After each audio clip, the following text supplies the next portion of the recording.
সময় থাকতে থাকতেই বাবা মাকে মূল্যায়ন করতে শিখুন। একটা সময় পর আপনার মা আর আপনাকে ফোন করবে না। আজকে আপনি তার কথায় বিরক্ত হলেও একদিন মন থেকে চাইবেন, খুব করে চাইবেন, যদি মায়ের সাথে একটু কথা বলতে পারতাম, যদি মায়ের সাথে বসে একটু গল্প করতে পারতাম। একদিন কেউ আপনাকে বলবে না, তোর মুখটা এত শুকনো লাগছে কেন, খাওয়া দাওয়া করিস না ঠিক মতো। একদিন আপনার দৈনন্দিন ভুল ত্রুটিগুলো ধরিয়ে দেওয়ার জন্য, আপনাকে শাসন করার জন্য এই পৃথিবীতে কেউ থাকবে না। প্রবাসে যাওয়ার জন্য বা বাড়ি থেকে দূরে যাওয়ার জন্য যখন আপনি বের হন, বিদায় বলার পরেও যতক্ষণ না আপনি অদৃশ্য হন ততক্ষণ পর্যন্ত একদিন আর কেউ দাঁড়িয়ে থাকবে না, আঁচলে নিজের চোখ মুছবে না।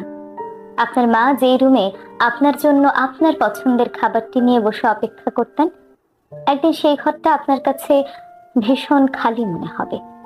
একদিন আপনার জন্য নিঃস্বার্থে নিজের সবকিছু বিসর্জন দিয়ে দিতে পারে এমন কেউ থাকবে না।